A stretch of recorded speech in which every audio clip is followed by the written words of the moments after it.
Hi, and welcome to Creepy Crime Story, where the darkest truths aren't imagined. They're real. Anchorage, Alaska.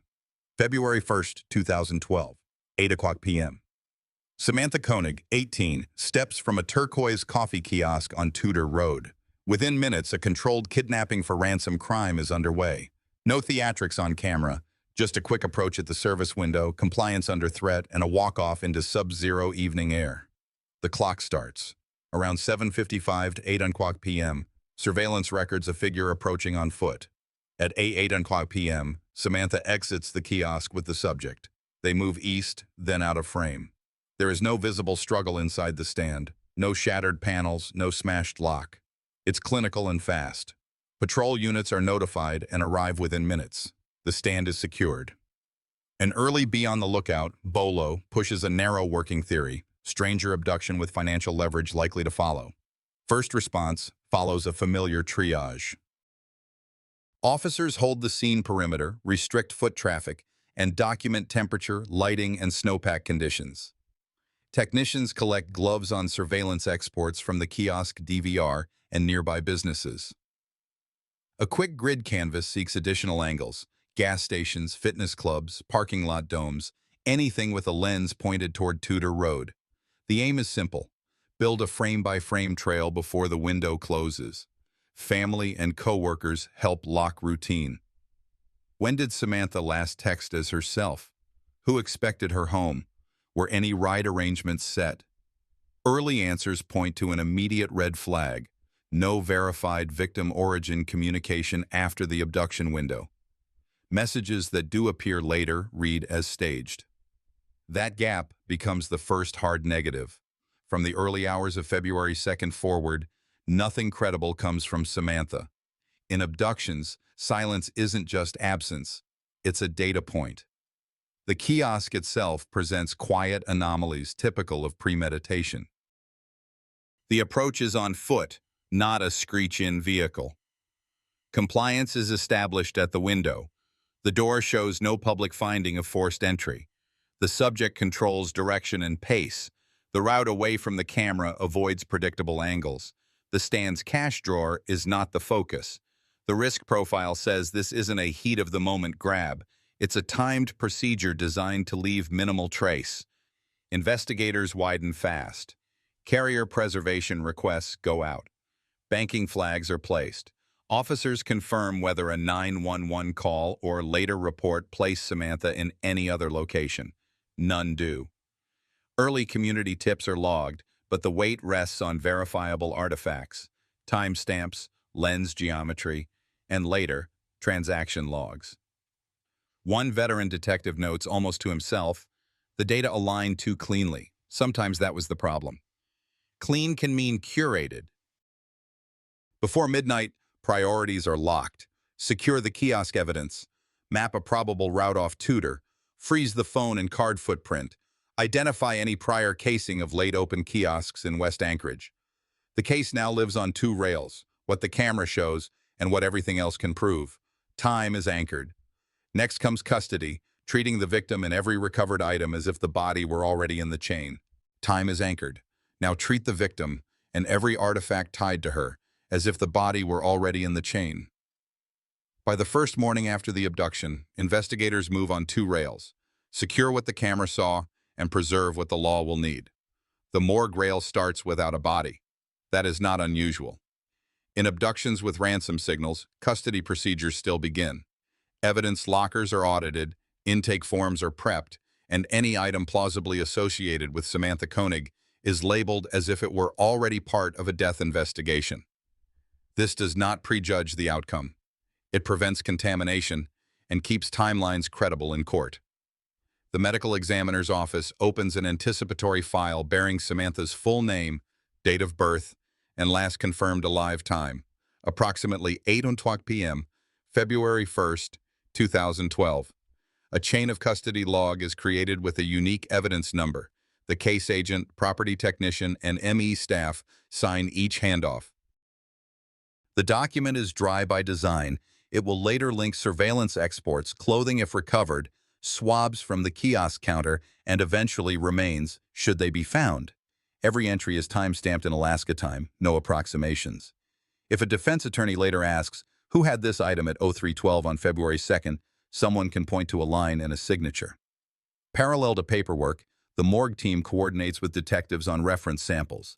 With family consent, buccal swabs are collected from immediate relatives for potential DNA comparison. The ME requests dental records from Samantha's providers. Those are scanned, logged, and cross-checked with clinic contact sheets to ensure they are the correct files. If recovery occurs, these references will accelerate identification. If recovery never occurs, nothing has been risked by preparing. When ransom activity surfaces on February 24th, one text sent from Samantha's phone and a physical note discovered at Connors Bog Park, the morgue rail does not change tone. It changes pace.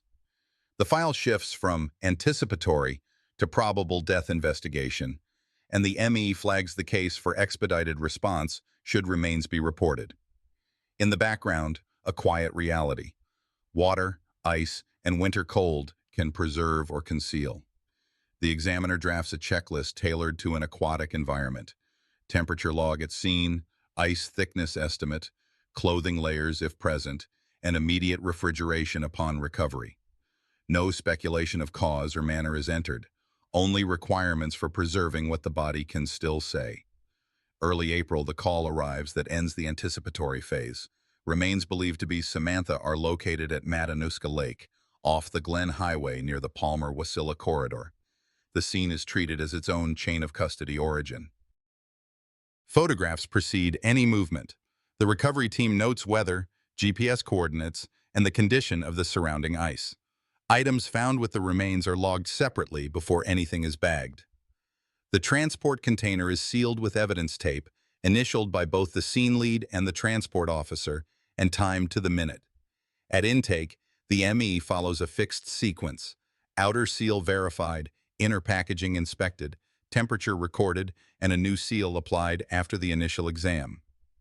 Identification proceeds by layers, unique anatomical features, dental comparison against charted records, and when available, DNA comparison to the previously collected family swabs.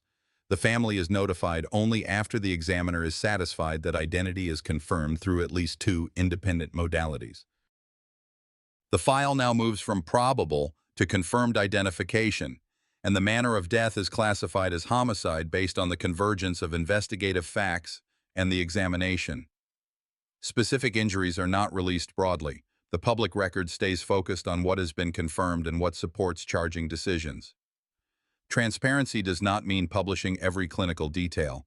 It means documenting enough for accountability without compromising dignity or the case. Property discovered with the remains is inventoried and photographed. Each item, fabric fragments, fasteners, paper fibers if present, is assigned a property number and a destination. Trace lab, DNA, latent prints if applicable. Cross-contamination controls are applied. Separate rooms for wet versus dry evidence, fresh gloves per item, clean paper surfaces for repackaging, and redundant seal signatures. The chain of custody document, begun when there was no body, now justifies itself. Every person who touched a bag or seal is already listed, with dates and times that align to the minute. Throughout, investigators keep a discipline that prevents narrative from outrunning evidence. The ransom text and note are treated as staging actions, useful for direction of travel, useless for proving life after a certain hour, unless corroborated by independent data, which it is not. A senior investigator puts it plainly: the data aligned too cleanly. Sometimes that was the problem. Clean alignment, absent victim origin signals over 3 weeks reinforced what the morgue was already preparing for. You won't hear dramatic language here because the courtroom punishes adjectives and rewards custody. What matters are the logs, the seals, and the ability to explain them under oath. What matters is that the examiner can testify not only to conclusions, but to steps. Viewers often ask why official reports sound cold. It's because precision is not unfeeling. It's the only way to be fair. With identity confirmed and the morgue rail stabilized, the next move returns to asphalt and angles, the kiosk, its sightlines, and the neighboring cameras that can plot the first meters of disappearance. Tudor Road doesn't give much for free. The kiosk sits in a strip of light, parking lot lamps, passing headlights, and the hard angle of a mounted camera that recorded Samantha Koenig stepping out and leaving under direction. After that, every meter matters. Investigators go back to the stand and work outward, treating the immediate surroundings as the first map of control, where a person could stand unseen, how a figure could approach on foot without drawing a second lens, which exits off Tudor offer the fastest bleed into West Anchorage. The service window tells a narrow story. There's no shattered lock, no splintered trim. The sill and counter get photographed, then swabbed on a fixed pattern, left, right, grip height, interior ledge, so anything touched during the exchange is captured once, with position and sequence preserved. Gloves change between swabs, paper goes into separate envelopes, seals get initialed and timed. That level of discipline is not flair. It's how you survive a suppression hearing. A second team handles sightlines. They pace from the kiosk to the nearest pole-mounted camera and to each storefront with a lens facing the lot. Managers are approached in order of camera coverage, not convenience. Time drift between systems is measured so frames from different devices can later be aligned within seconds. When a lens has no network export, technicians film the monitor in real time to capture timing marks. Even poor video has value if you know exactly when and where it was taken. Outside the immediate circle, the question shifts from what happened at the window to how did the subject avoid a second view. On-foot approach means the first vehicle clue will likely appear downline, at an entrance lane, a side street, or a median break, not beside the kiosk. Teams stand where a driver would need to make a decision. Right turn across traffic, straight to a feeder, or a quick U-turn into darkness. They record light cycles and traffic density at the same hour of night so later analysts can judge whether a route was chosen for speed or cover. By afternoon, the route canvas produces its first tangible artifact, an image from a nearby lot showing a figure at a distance, consistent in build with the subject in the kiosk video moving along the edge of parked vehicles. The file is marked working, too little resolution to identify, enough context to place movement along the lot's perimeter and away from predictable camera cones. That single frame anchors a direction of travel and justifies pulling 2 more cameras 1 block out. The investigation stays inside what can be validated and resists the draw to fill gaps with guesswork. Physical items tied to the later ransom message are processed the same day they enter police custody. The typed note, recovered at Connor's Bog Park when directed by a text from the victim's phone, is treated as its own scene when it arrives in the property room. The paper is photographed front and back under raking light, then placed in a breathable protector to reduce moisture transfer. Edges are examined for tool marks. Print impressions are developed only after photography, so latent recovery doesn't erase earlier information. Any fibers clinging to the surface are lifted before the sheet is sleeved.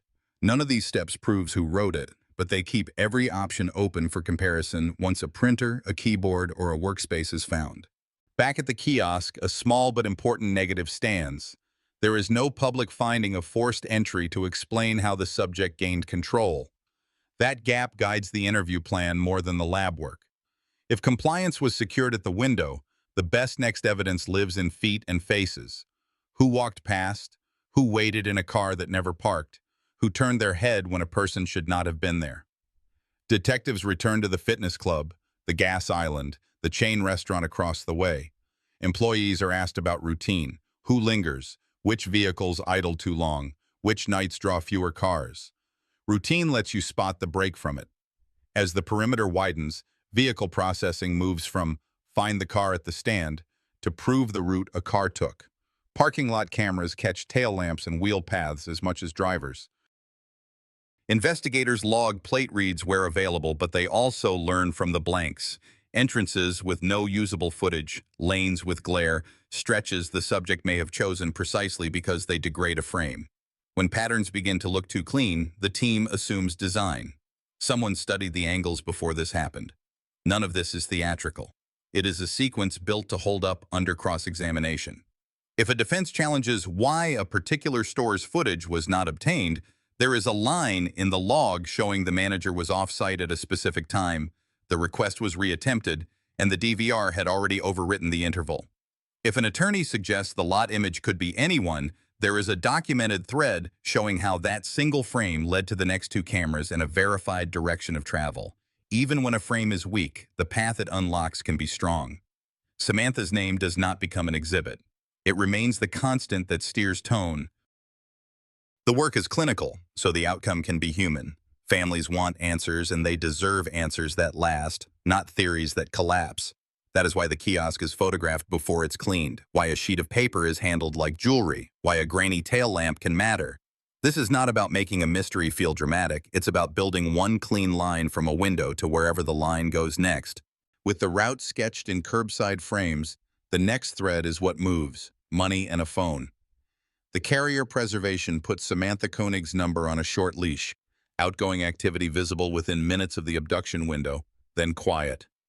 Weeks later, February 24th, a single text is sent from her phone directing attention to Connor's Bog Park and the words that follow on paper. That message reads as staged. There is no corroborating call or live confirmation from Samantha. After the text, her device returns to silence. For this crime, the signal is less a sign of life than a lever to shape the investigation's next steps. Bank cooperation starts the same day. Fraud control on the victim's debit account is flipped from block to bait under law enforcement guidance. Small controlled deposits are authorized so that any withdrawal will generate a place, a time, and a face. The financial rail is objective math. A withdrawal either happens or it doesn't. The log either hits a machine or it doesn't. In abduction for ransom cases, you keep emotion out of the ledger and build a timeline that holds. The first confirmed hit lands March 1st in Anchorage. The ATM captures a hooded figure, gloved hands, and the victim's card feeding into the slot. The user angles away from the camera. The face is obscured. There is no plate in view. That single transaction does three things: confirms the ransom vector, proves continued control of the card by someone other than Samantha, and sets the cadence for a multi-state alert. The bank flags the account for notify all withdrawals, pushing pings to investigators in real time. A week later, the card moves beyond Alaska. March 7th, Wilcox, Arizona, produces a new ATM still and a second timestamp. The withdrawal is just under the daily cap. The machine is positioned near a lot with a camera facing outward. Investigators capture that camera too. It shows a white Ford Focus entering and leaving the area within minutes of the transaction. Distance and light prevent a plate read, but the body style is consistent. The geography chain tightens. A southbound corridor is now on record, not inference. March 8th, Lordsburg, New Mexico adds another withdrawal and another camera. The disguise is consistent. Hood up, face masked, posture guarded. What changes is the surrounding traffic. Fewer cars, shorter dwell time. The user appears to understand time of night advantages and chooses ATMs with limited foot traffic. That choice becomes a tell. When a person favors low traffic, low coverage machines across hundreds of miles, it suggests planning. It also gives investigators a forecast for the next likely hit. Hours later, the card lights up in Shepherd, Texas, then again March 10th in Humble, Texas. The bank's internal clock, the ATM's local clock, and the capture software's time code are reconciled so the entire sequence can be laid end-to-end without drift. That is not a small step. If times are off by even a few minutes, a defense will argue that tapes cannot be trusted across state lines. Here, the reconciled timeline stands. It shows a corridor, a vehicle, and a consistent disguise that aligns with the earlier Anchorage footage. Carrier data support the financial map. Investigators do not use GPS or app trails for 2012. They pull standard call detail records and tower usage associated with relevant numbers. The victim's phone shows the February 24th message, and then no further victim origin calls or texts. That negative is as important as the ATM positives. It prevents any argument that Samantha traveled voluntarily or used her device while the card was on the road. The record shows control of the account by a third party and silence from the person who matters most. Each ATM clip is processed the same way. Export at native resolution. Hash the file on ingest. Document the hash in the evidence log. And produce a marked working copy for analysts so the original never leaves the bag. The stills go to a small team tasked with vehicle and clothing comparison. They match the focus silhouette across camera angles, noting wheel arch shape, headlamp profile, and side glass geometry. They log clothing consistencies, glove type, sleeve length, and a stripe on a hood edge that appears in 2 states. None of those details identify a name, but together they reduce the number of plausible actors and increase the chance that a traffic stop will be justified when the pattern repeats. Banking records add a simple pressure point: cash limits. The user takes near the cap but not over. That behavior can indicate experience with daily limits and surcharge patterns. It also dictates pacing: 1 withdrawal today, 1 after midnight to reset the clock. By noting when the user avoids surcharges, investigators estimate familiarity with network branding and locations, a proxy for planning rather than improvisation. Strategy lives inside small choices. Meanwhile, the Anchorage ransom note, typed, printed, and placed as the text directed, continues to work as an anchor. The content promised outcomes tied to deposits. The account activity shows withdrawals were the actual goal. That gap matters later, but for now it makes the financial rail the most productive path. Federal partners push the bolo to agencies along the card's path. Local patrols are told to watch for a white Ford Focus with potential temporary tags or rental plates. The search is not random. It is time-boxed to ATM hours and narrowed to roadways that tie directly to the last transaction's location. The thread that began with a phone and a balance now points to a driver and a route. When the next ATM pings, a team will not be starting cold. They will have hours of video, a consistent vehicle profile, and a reconciled timeline to challenge any story the person behind the mask might offer. This is how you turn digital and financial fragments into probable cause that survives court. With the ATM corridor fixed, the next step is to see who can live under the timestamps. Detectives and federal agents sit suspects down separately and keep the questions narrow. Where were you the night the kiosk camera recorded Samantha Koenig leaving?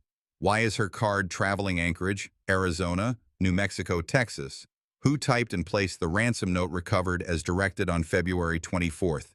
Each interview is audio recorded, time-stamped, and paired to a printed ledger of withdrawals so answers can be checked against a clock, not a memory. Early claims lean on distance and coincidence: travel booked in advance, a car borrowed, withdrawals framed as someone else's work. Those claims break when agents lay out the reconciled timeline. Card activity: March 1st in Anchorage, then March 7 to 10 across the Southwest, and carrier records that show no victim origin calls or text after the abduction window. The account holder didn't move with her card. Someone else did. When confronted with Still A, Anchorage ATM paired to Still B, Wilcox, and the same glove and hood configuration, the story shifts from denial to control, knowing the limits, knowing the low-traffic machines, knowing when to withdraw just after midnight to reset the cap. Questioning turns to selection and staging. Why that kiosk?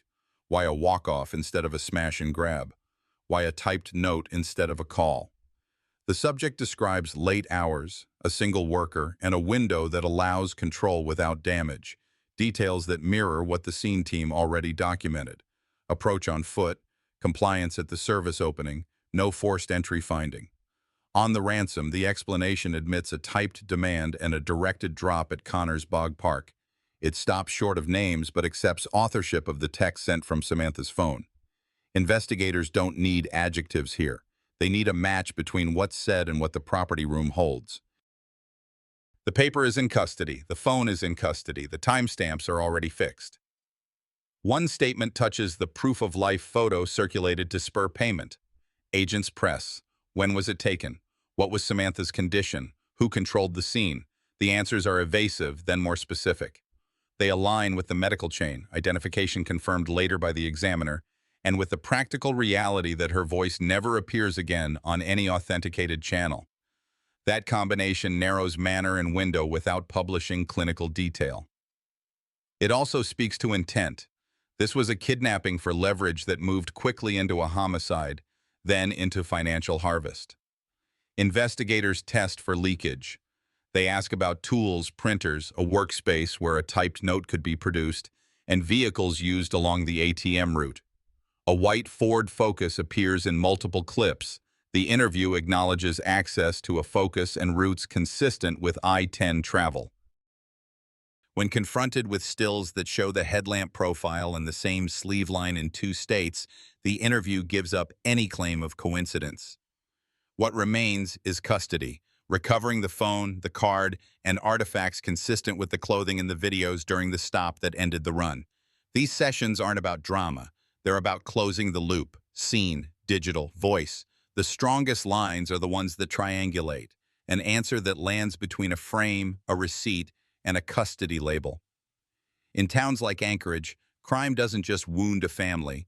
It tests how quickly systems can talk to each other. Here, the interviews add the missing motive language and confirmed design, not chance.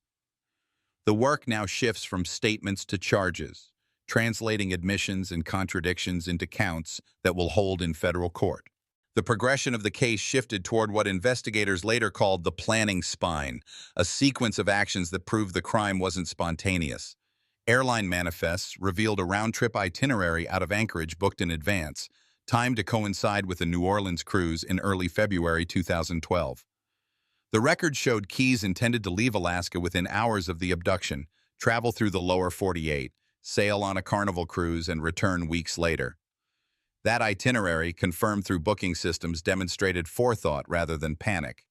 Rental car contracts documented a 2011 Kia Soul driven nearly 3,000 miles across Texas and neighboring states.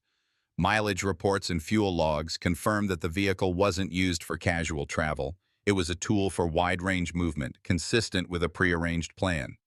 Midway through that travel, a bank in Azle, Texas, was robbed.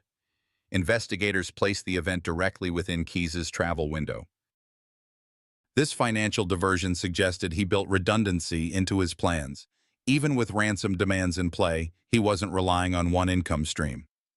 Back in Anchorage, a ransom note surfaced at Connors Bog Park on February 24th, timed to mislead Samantha's family and law enforcement into believing she was still alive.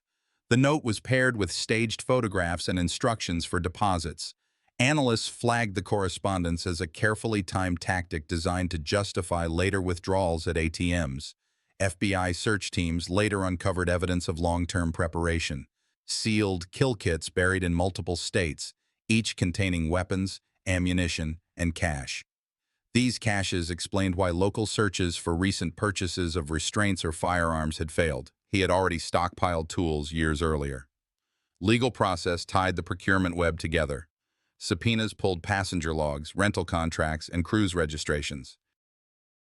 Each aligned with time-stamped ATM withdrawals across Arizona, New Mexico, and Texas in March. Security camera images confirmed disguises, clothing, and even the vehicle used. Investigators matched those details with receipts recovered after Keyes' arrest, drawing a forensic map of procurement feeding into execution. This chapter illustrates a hard lesson in crime prevention. Planning can hide in plain sight. Airline tickets, a cruise reservation, and a compact car don't raise alarms in isolation. But when layered against a missing person, ransom notes, and ATM withdrawals, the picture sharpens into deliberate design. The next challenge wasn't about proving procurement. It was about converting this web of planning into prosecutable charges across jurisdictions. With procurement mapped, the next move is to turn proof into charges and assign the work across agencies. Prosecutors start where the law is strongest. Interstate conduct tied to a ransom demand and a death. The theory is straightforward. An abduction in Anchorage, staged ransom communications within weeks, and the victim's debit card used across multiple states, bringing the matter under federal kidnapping resulting in death. That statute doesn't require a long speech. It requires a clean chain showing the victim was seized, leverage was applied, interstate travel or communications followed, and the victim did not survive. Financial withdrawals and carrier logs supply the skeleton. Surveillance fills the joints. Interagency roles lock in. Anchorage Police Department secures the kiosk scene, the ransom note, and the local witnesses. The FBI runs the multi-state trail, issues the BOLO on the vehicle profile, and coordinates legal process for travel, banking, and carrier records. Texas partners, state police and local departments, handle the stop that brings the suspect into custody and execute the first search of the vehicle and person. The U.S. and Marshals move transport. The U.S. and Attorney's Office for the District of Alaska leads charging. Prosecutors do not sprint past probable cause. They stage it. First, an arrestable federal count tied to the debit card, access device fraud, anchors custody without testing the full kidnapping package on day one. That charge rests on bank records and ATM imagery already in evidence bags. Then, grand jury presentation on kidnapping resulting in death follows, paced by returns from search warrants, devices, clothing that matches ATM stills, and paperwork that aligns with travel dates. It's a staircase, not a leap. Warrants expand in concentric circles: the vehicle, the suspect's Anchorage residence and outbuildings, digital media, and any storage sites identified in interviews. Each return is logged with hashes and photographed before and after search to preserve integrity. Analysts correlate seized items with what's already known: printer characteristics against the ransom note, clothing seams and logos against ATM frames, travel stubs against booking data. Where an item is only suggestive, it's labeled preliminary. When comparison confirms a match, it becomes confirmed. The labels matter because admissibility later will ride on whether an exhibit was represented accurately at each stage. Parallel to the warrants, prosecutors draft a jurisdiction memo that answers three questions: why federal venue controls, how Anchorage remains the primary nexus, and which pieces, like the multi-state withdrawals, prove interstate movement. The memo is plain language by design.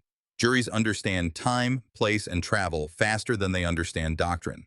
A careful decision follows on public communications.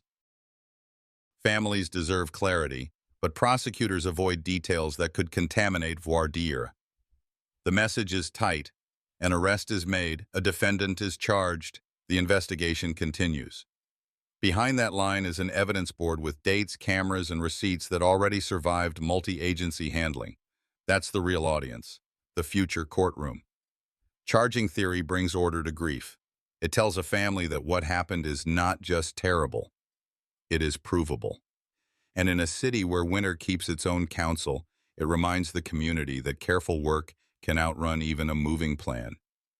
With counts filed and custody secured, the next fight is about what the jury gets to hear: admissibility, motions, and conditions of release.